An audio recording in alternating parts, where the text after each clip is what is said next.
I secretly gave birth inside the monastery as a nun. It was a night that changed everything. A night of secrets and choices that led me to where I am now. I remember the fear gripping me as I brought a new life into the world in secret.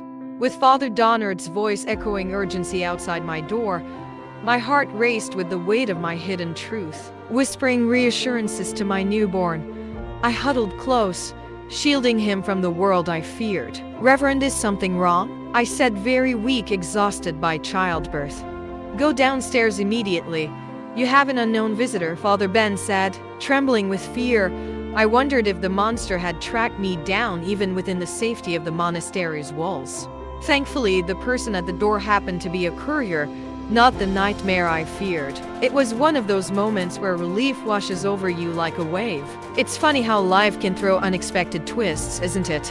But I didn't order anything.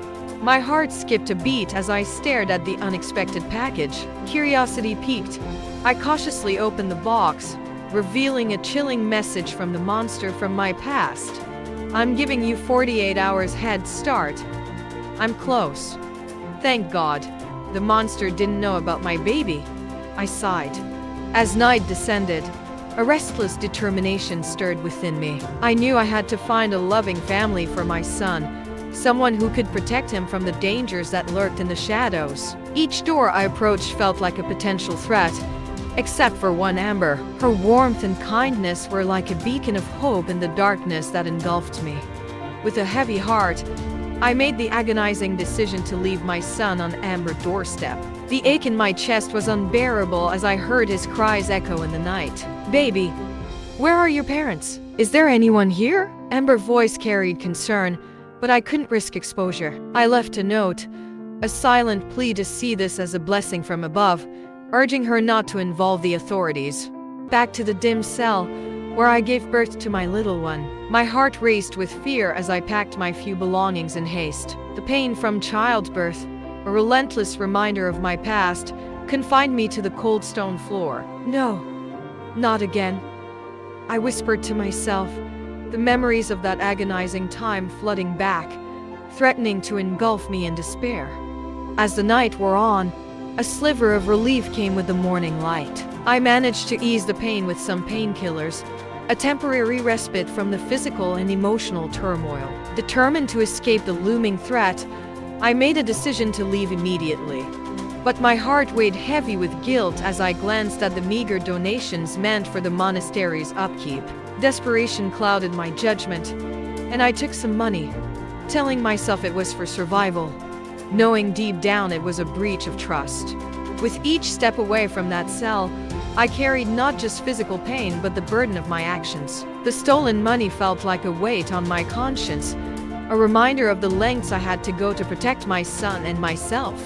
In that moment of tension, a familiar cry pierced the air, and a woman approached me, asking if I could hold her baby while she made a donation. As I took the baby into my arms, a strange calm settled over him, silencing his cries. Amber, witnessing this, couldn't contain her surprise. "How did you do that?" "He cried all night," she exclaimed. Feeling a mix of relief and panic, I sensed my body reacting as a mother would. My breasts filled with milk, a telltale sign that I couldn't hide for long. Just as Amber began to question our connection, I swiftly redirected her attention. "Take care of the child," I urged her, "and if needed, there's a special prayer on page 128. At that moment, I grappled with the delicate balance between secrecy and the instinct to nurture. It was a reminder of the complexities of life, where the simplest acts can betray our deepest truths. Once I fled to another state and shed my nun's habit, I sought refuge in a nondescript motel, hiding behind a false name. Each night, as I lay in that dimly lit room, the memory of the monster's grin haunted me like an unshakable specter, creeping into my dreams and refusing to let go. It felt like no matter how far I ran, his presence lingered, a constant reminder of the darkness I had escaped but never truly left behind. Just when I thought the storm had passed, a chilling text message shattered my fragile peace. It teased about an intriguing prayer on page 128, But the real shock came when it mentioned why I never talked about our son. A photo revealed my child in a familiar house, sending a wave of dread through me. In the midst of this turmoil, a call came in and a haunting voice pierced through, addressing my baby and expressing a twisted sense of admiration for my escape. It was a nightmare come to life, and I pleaded silently for my child's safety, knowing he was innocent in this dark game. "Please, don't harm him," I said, caught in a desperate plea to protect my son from the horrors that threatened to engulf us. My motherly instincts clashing against a sinister presence that sought to harm what I held most dear. In that heart-stopping moment, I sprinted to shield my son, every second ticking like thunder in my ears. When I burst into the empty house after successfully unlocking the house, panic clawed at my chest, fearing the worst had come true. "Please, Edward, give me back my son," I pleaded, my voice trembling with desperation. Then, a sudden rustle shattered the silence, and I quickly hid myself in a wardrobe. But to my immense relief, it was Amber's familiar figure on the doorstep, unharmed, holding my precious baby. The monster's grasp hadn't reached them, and in that fleeting moment, gratitude flooded my heart like a warm embrace.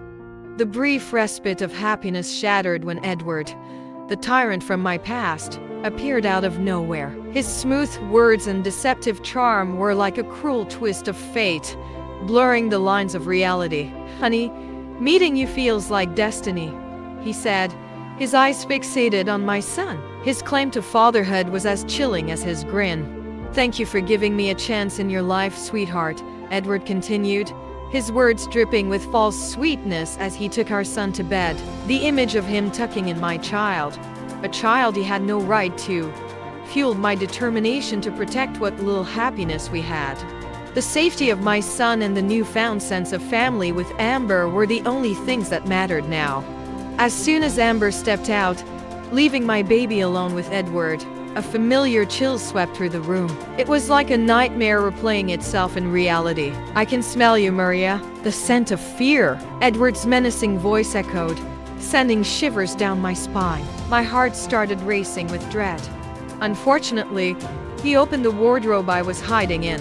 "Don't touch my son, please," I pleaded, tears welling up in my eyes. I had endured so much to protect him. Edward, the tyrant from my past, taunted me with cruel words, relishing in his power. Memories of defending myself while pregnant flooded back, and I braced myself for another terrifying encounter. Just as I felt hope slipping away, Amber's voice broke through the tension. "Honey, who is this?" Her presence was a lifeline, a glimmer of hope in the darkness closing in. Edward started playing the role of the charming nice guy once more, introducing me as his old friend, Mary.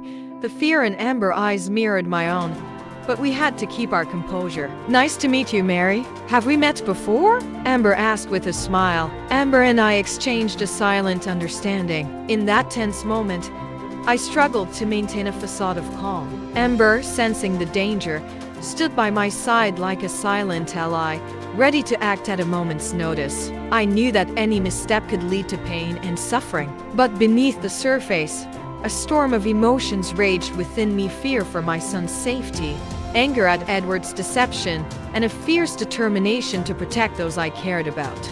We had to act fast, without tipping our hand or risking further harm. Together, we acted swiftly, pushing Edward into the wardrobe and locking him inside. The rush of relief was palpable, knowing that for now, we had outsmarted the monster. "How did you figure it out?" I asked Amber, amazed at her quick thinking. She revealed that she had overheard everything through the CCTV, a stroke of luck that turned the tables in our favor. "Keep him locked up in there, and I'll dial 911, Amber whispered urgently, her eyes reflecting determination amidst the chaos. Despite the chaos, my baby's cries reminded me of what truly mattered. Time seemed to blur as we waited for help, my exhaustion creeping in with each passing moment. Finally, the police arrived, bringing an end to the terror that had plagued me for so long. Edward's reign of fear was over, and justice was served as he was taken away. Amber's words brought a sense of calm amidst the chaos. "Stay here. Enough running. I've always dreamed of having a big family, she said, offering a sense of belonging I had longed for. For the first time in years, I felt a glimmer of peace. The nightmare was behind me, replaced by the warmth of hope and the promise of a brighter future. In Ember Embrace, I found solace and the strength to embrace the light after facing the darkest shadows. Life's challenges can be harsh, yet the key is to never give up the fight. Ultimately, it's the light within us that prevails over the darkness. Thanks for watching. Remember to like, comment and subscribe for more.